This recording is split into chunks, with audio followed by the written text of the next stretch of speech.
기도하겠습니다. 좋으신 아버지 하나님, 오늘도 저희들에게 이 시간을 허락하여 주시고 또 깨어 주님의 말씀을 묵상하면서 이 하루를 출발할 수 있게 하시니 감사를 드립니다.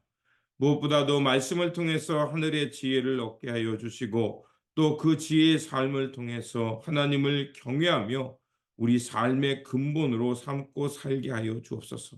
주님, 세상이 혼란할수록 더욱더 근본을 살피게 하여 주시고 말씀을 통해서 말씀이 우리에게 가리키고 지시하는 그것을 선택하면서 우리 주 예수 그리스도의 영광을 드러내며 하나님 나라의 생명의 길을 걸어가는 주님의 신실한 성도들, 택함 받은 백성들 되게 하여 주옵소서. 이 시간 주님의 말씀을 묵상합니다. 다시 한번 말씀을 통해서 주님의 지혜와 하늘의 깨달음을 얻는 시간이 되게 하여 주옵소서. 우리 구주 예수 그리스도 이름으로 기도드립니다. 아멘. 오늘 우리에게 주신 말씀은 잠언 31장 1절에서 9절입니다. 르무엘 왕의 잠언 곧 그의 어머니가 그에게 교훈한 말씀이다. 내 아들아, 내가 무엇을 말할까? 내 태에서 나온 아들아, 내가 무엇을 말할까? 소원을 하고 얻은 아들아, 내가 무엇을 말할까? 여자에게 너의 힘을 쓰지 말아라. 여자는 임금도 망하게 할 수 있으니 여자에게 너의 길을 맡기지 말아라. 르무엘아, 임금에게 적합하지 않은 일이 있다. 포도주를 마시는 것은 임금에게 적합한 일이 아니다. 독주를 좋아하는 것은 통치자들에게 적합한 일이 아니다. 술을 마시면 법을 잊어버리고 억눌린 사람들에게 판결을 불리하게 내릴까 두렵다. 독한 술은 죽을 사람에게 주고 포도주는 마음이 아픈 사람에게 주어라. 그가 그것을 마시고 자기의 가난을 잊을 것이고 자기의 고통을 더 이상 기억하지 않을 것이다. 너는 벙어리처럼 할 말을 못하는 사람과 더불어 고통 속에 있는 사람들의 송사를 변호하여 입을 열어라. 너는 공의로운 재판을 하고 입을 열어 억눌린 사람과 궁핍한 사람들의 판결을 바로 하여라. 아멘. 오늘 본문 말씀은 이제 그 르무엘의 어머니라는 분의 그 교훈을 통해서 지혜의 삶과 또 현숙한 여인의 모습을 통해서 지혜로운 삶이 무엇인지를 전해주는 말씀입니다. 잠언 31장은 이렇게 시작합니다. 르무엘 왕의 어머니가 아들에게 전한 지혜라라고 소개하고 있습니다.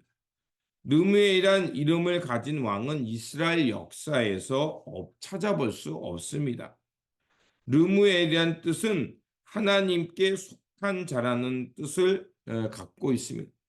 그러면 이 이름을 생각해 볼 때 어머니가 아들 왕에게 그 하나님께 속한 삶이 무엇인지 그것을 바라는 마음으로 왕에게 하나의 교훈을 준 것이라고 볼 수 있습니다.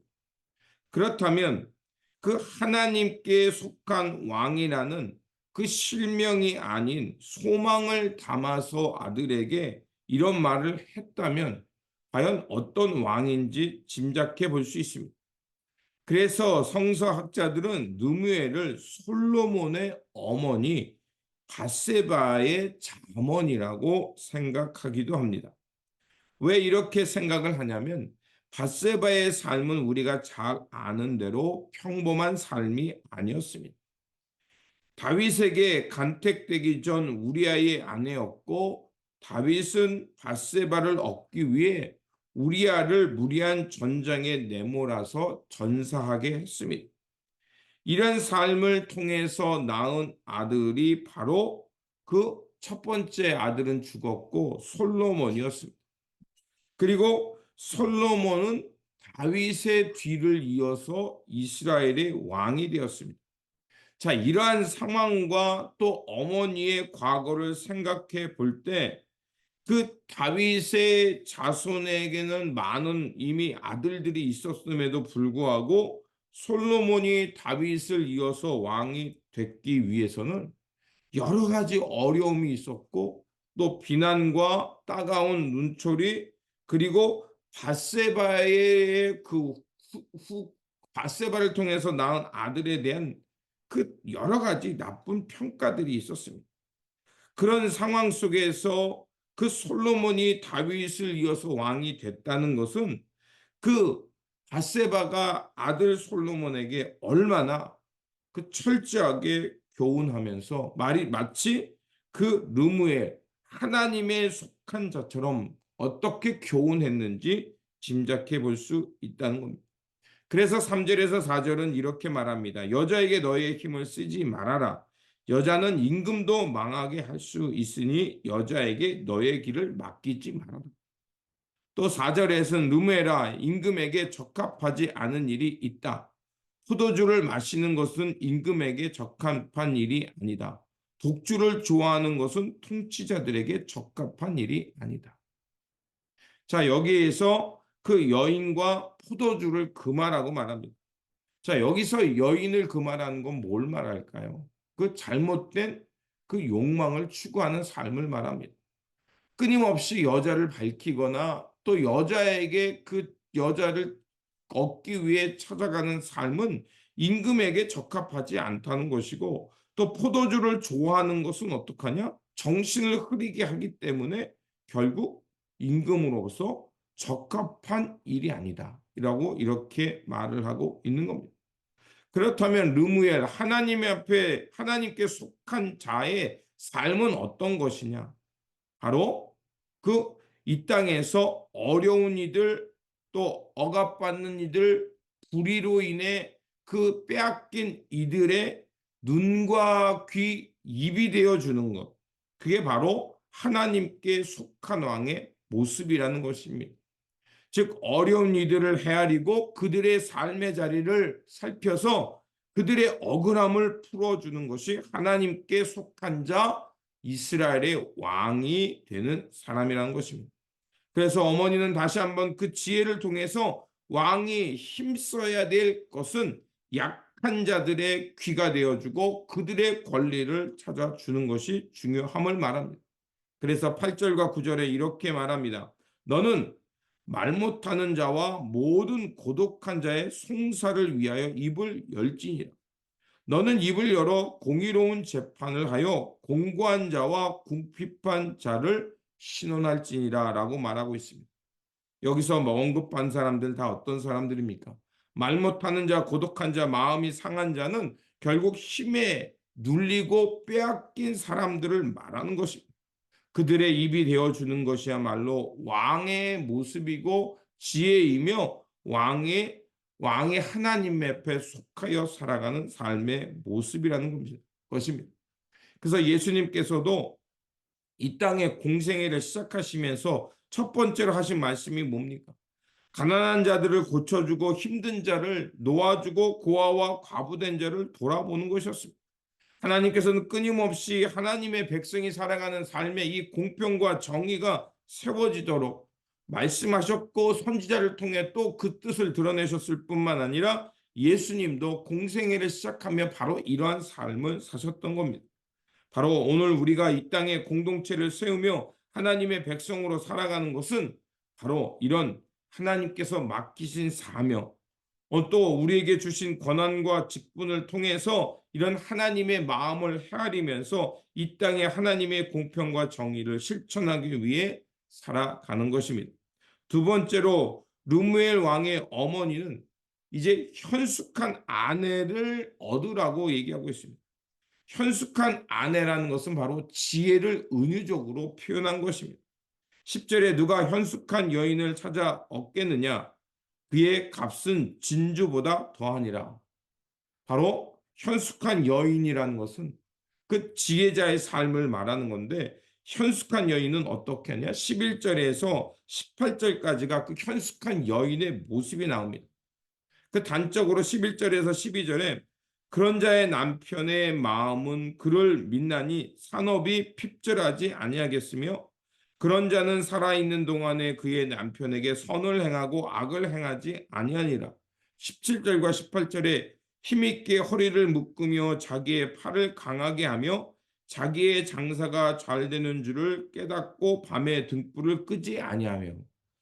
자, 여기서 말하는 현숙한 자의 삶은 뭡니까? 삶을 풍요롭게 하고 또 그 가난에서 벗어나게 할 뿐만 아니라 가정을 선한 일로 행하게 하고 근면 성실하며 또 그 자기의 가정이 번영할 수 있도록 열심히 수고한다는 것을 말합니다. 결국 이러한 모습은 지혜자의 삶을 말하는 것이고 현숙한 여인을 통해서 바로 가정이 기쁨이 넘치고 하나님께서 주신 그 가정과 삶의 자리에 풍요와 기쁨이 넘치고 행복이 넘침을 말하는 것입니다. 또한 31장 30절에 고운 것도 거짓되고 아름다운 것도 헛되나 오직 여호와를 경외하는 여자는 칭찬을 받을 것이다 라고 말합니다.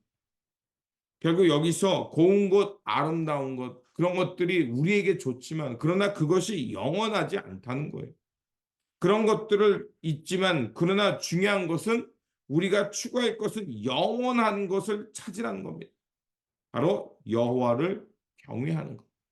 여호와를 경외한 여인이라는 것은 여호와를 경외하는 것이 지식의 근본이요 우리 삶의 핵심이라는 겁니다.